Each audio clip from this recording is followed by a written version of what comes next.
Let's start with our presentation on right hypochondrium. First, we'll take a look at the structures in the right hypochondrium. We have the right lobe of the liver, gallbladder, right kidney, hepatic flexure, and small intestine located in the right hypochondrium. The diseases which are most commonly seen in the right hypochondrium. We have liver abscess, which can be of two types, amoebic abscess and pyogenic abscess. We also have the hydatid cyst, polycystic disease of the liver, gallstones, cholecystitis, and different differential diagnosis for mass in the right hypochondrium. Now let's take a look at the anatomy and physiology of the liver. Let's see the liver from the front. The structures which are present in the anterior surface of the liver are superior layer of the coronary ligament, the left triangular ligament, the falciform ligament, ligamentum teres. The liver is divided into two lobes, right lobe and left lobe. We also can see the fundus of gallbladder and the inferior border of the liver.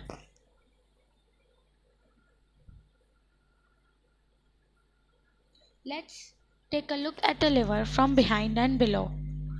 From behind we can also see the falciform ligament. We can see the superior layer of coronary ligament as well as the left triangular ligament. Here we can see the fissure for ligamentum venosum. We can also see the left hepatic vein and the inferior vena cava. We have the bare area of the liver. We can see papillary process, caudate process. We can also see the hepatic duct, branches of portal vein and the hepatic artery. We can see the ligamentum teres, the right triangular ligament. We can see the quadrate lobe and the caudate lobe of the liver. We can see the gallbladder and the inferior layer of the coronary ligament. Let's take a quick look at the physiology of the liver. As we all know, the principal site of synthesis of all proteins is the liver, except globulins, which is produced in the reticuloendothelial systems. Liver is also responsible for glucose metabolism, glycolysis, and gluconeogenesis. It is also responsible for synthesis of clotting factors. It plays a major role in maintaining the core body temperature. And we cannot forget its role in bilirubin formation. We also have different drugs and hormone metabolism taking place in the liver. Liver is an important organ for monitoring pH and correcting lactic acidosis. It is also responsible for removal of endotoxins and foreign antigens. Also responsible for urea formation from protein catabolism. Let's move on to the diseases of the liver. First, we'll take a look at the most common disease, that is liver abscess.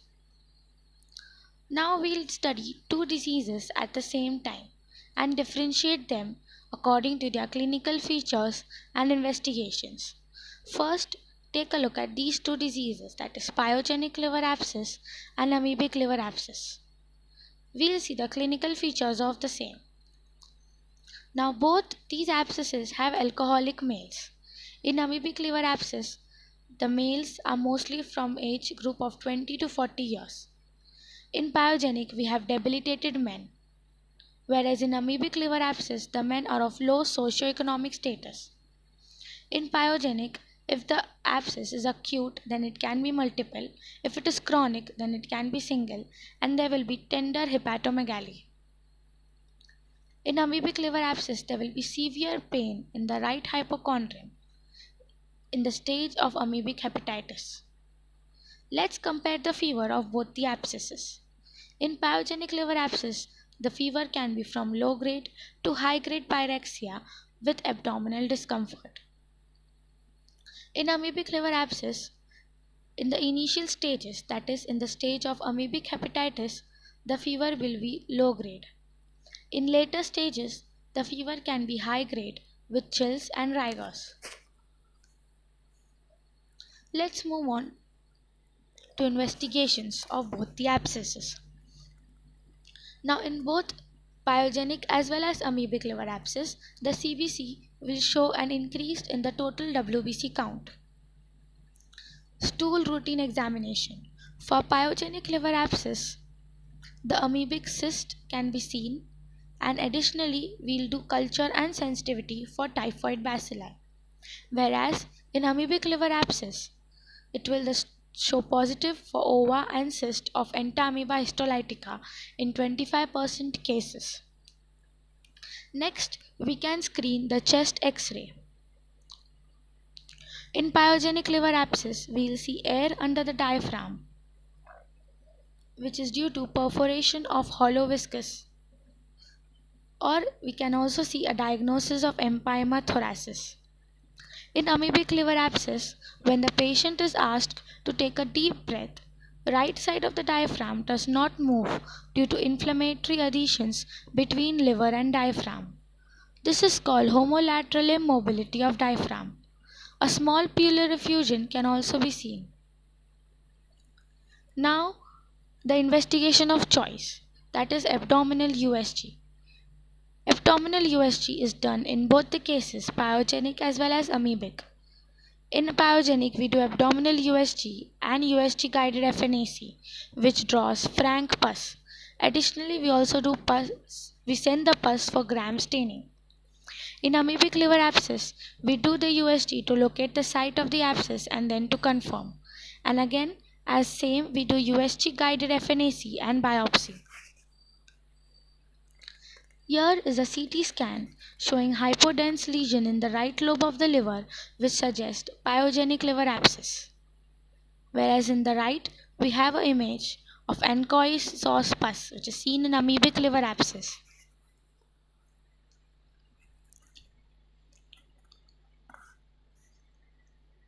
Here we can see an intercostal bulge and tenderness, which are important features of amoebic liver abscess of the liver. These signs are not seen in acute cholecystitis. We can also take a look at a flow chart of the signs and symptoms of amoebic liver abscess. We have different signs and symptoms.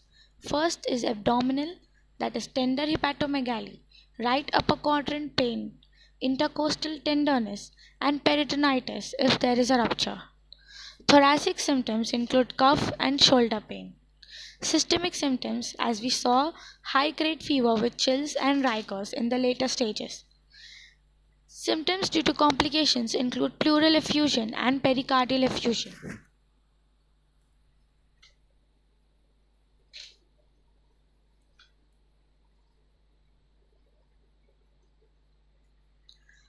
Now we move on to hydatid cyst and polycystic liver disease. Let's differentiate the two. Hydatid cyst is caused by Echinococcus granulosus, whereas polycystic liver disease is a congenital abnormality.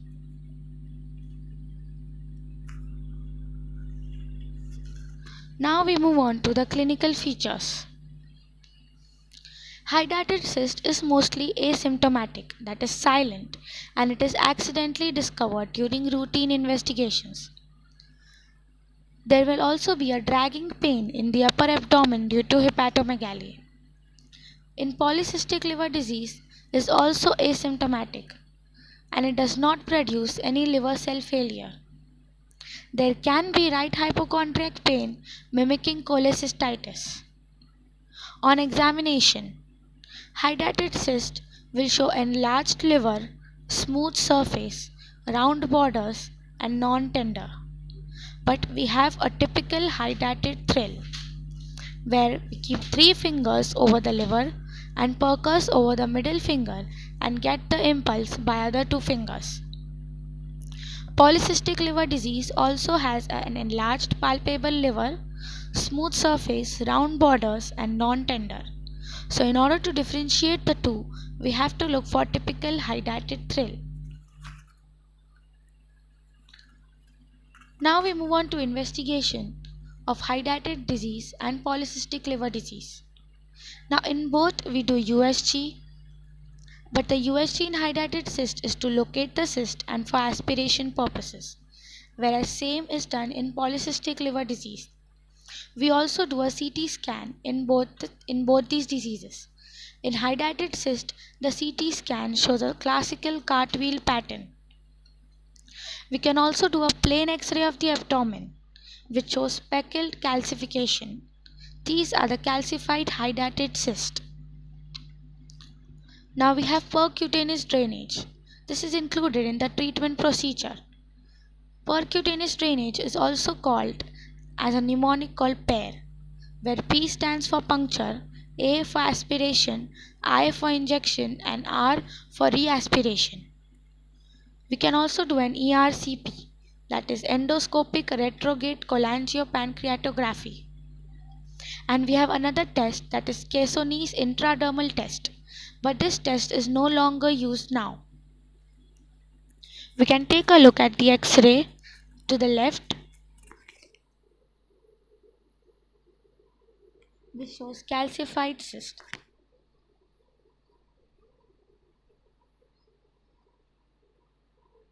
And here is a CT scan showing polycystic liver and polycystic kidney.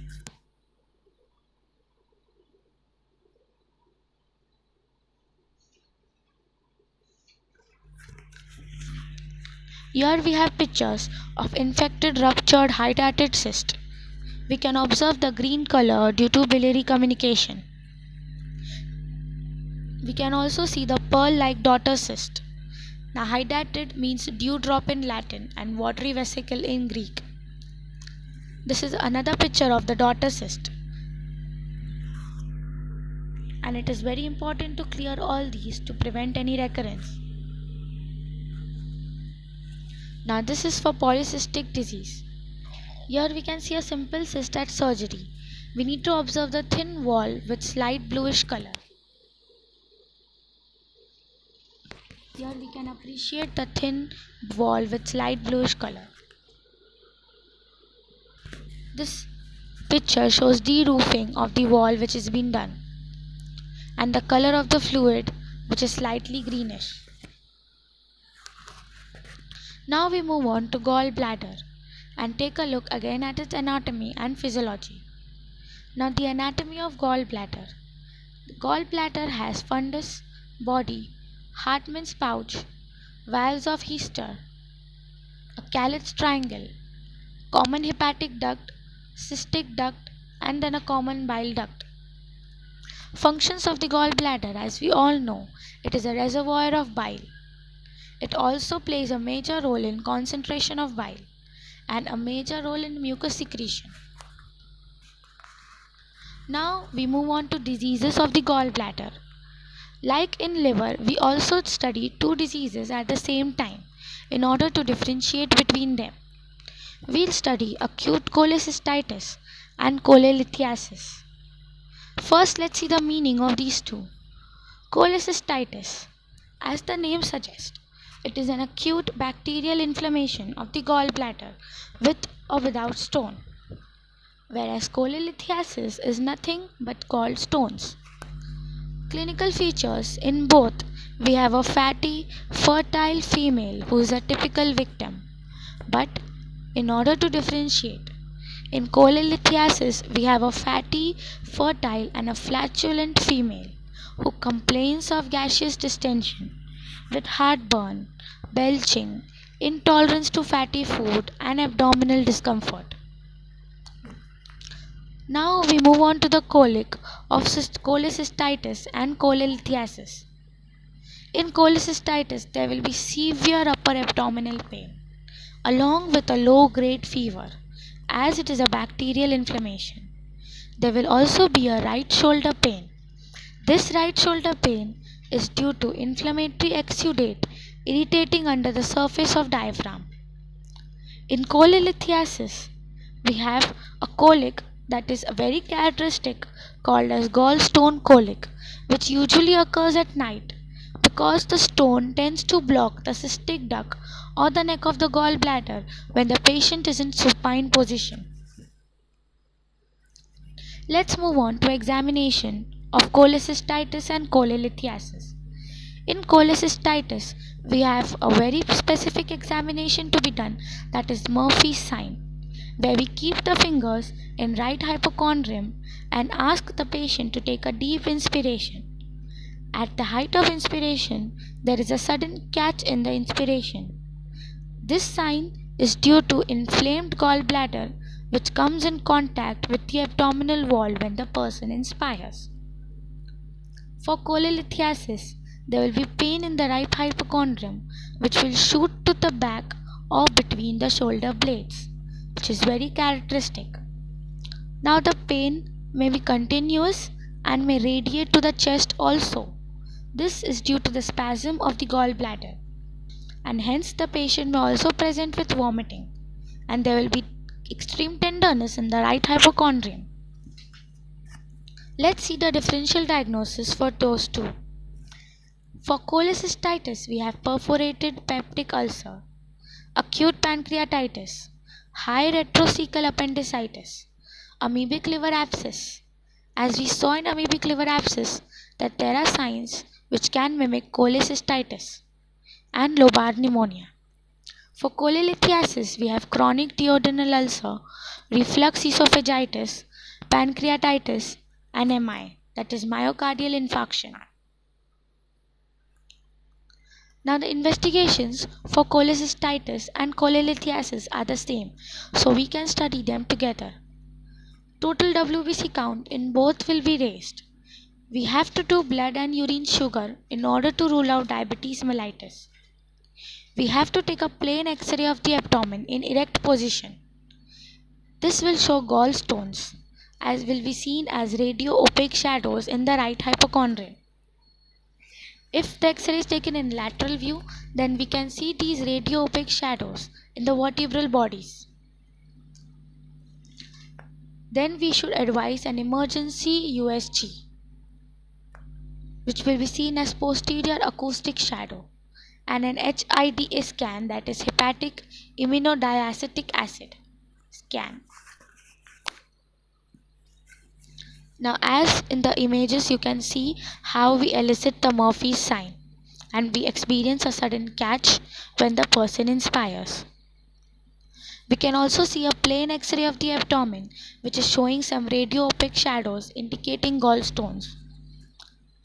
Here is a USG showing posterior acoustic shadow and an HIDA scan, that is hepatic immunodiacetic acid scan, which shows non-visualization of gallbladder, which is confirmatory of acute cholecystitis, but a CT scan is more specific. Now we can take a look at the treatment of cholecystitis and cholelithiasis. First, we'll do conservative treatment, that is admission, aspiration, antispasmodics, and antibiotics. Then we do an early cholecystectomy. If firm preoperative diagnosis is established and diabetes, hypertension, etc. are corrected, then only the surgery can be done. We can do an emergency cholecystectomy. This is an open laparoscopic method where a tube is inserted into the gallbladder. Here we can see a cholecystectomy specimen. We need to observe the thickened gallbladder wall. We can also see a xanthogranulomatous cholecystitis with stone and a xanthogranulomatous cholecystitis at surgery. Now we'll see the different differential diagnosis for masses in the right hypochondrium. First we'll see for liver. First is it can be a hepatoma, but in hepatoma one lobe will be enlarged. The mass will be firm, irregular, very tender, thrill will be present. Then as we saw polycystic disease of the liver, both the lobes will be enlarged. It will be nodular, non-tender with round borders. And in hydatid cyst, all the features will be same except we will see an hydatid thrill which will be present. It can also be a lymphoma. In lymphoma, the liver will be also palpable. It will be firm or hard, non-tender. But additionally, we will see splenomegaly as it is a lymphoma. It can also be a colonic mass. Colonic mass indicates carcinoma of hepatic flexure. Here the mass will be firm to hard irregular mass, moves with respiration because of its contact with liver, and on percussion we can hear a resonant or an impaired resonant sound. Now it can also be a renal mass. If it is a renal mass, then the diagnosis can be carcinoma of the kidney or hydronephrotic kidney. To differentiate the two, in carcinoma of kidney, the mass will be hard, irregular, upper border usually not palpable, as it is under the cover of 12th rib. If it is a hydronephrotic kidney, the mass will be firm and smooth. Here is the image of diagnosis of masses in the right hypochondrium. In the first image, we can see that it is a smooth hepatomegaly in lymphoma. The second image is of secondaries in the liver, where the mass is hard and nodular. The third image is of hepatoma of the liver, where the mass will be irregular, hard and firm. The fourth shows polycystic disease of the liver. Mass is firm, round, nodular borders, non-tender. The fifth has splenomegaly. It could be portal hypertension. The sixth shows hepatomegaly, splenomegaly, and also some para-aortic lymph nodes and iliac nodes. These all are suggestive of Hodgkin's lymphoma. The seventh image shows carcinoma of the ascending colon. This can be seen as a hard, irregular mass. The eighth image shows a palpable gallbladder. This can be smooth and have round borders. And the ninth is the renal mass, which, as we previously discussed, can be due to carcinoma of the kidney or an hydronephrotic kidney. Thank you.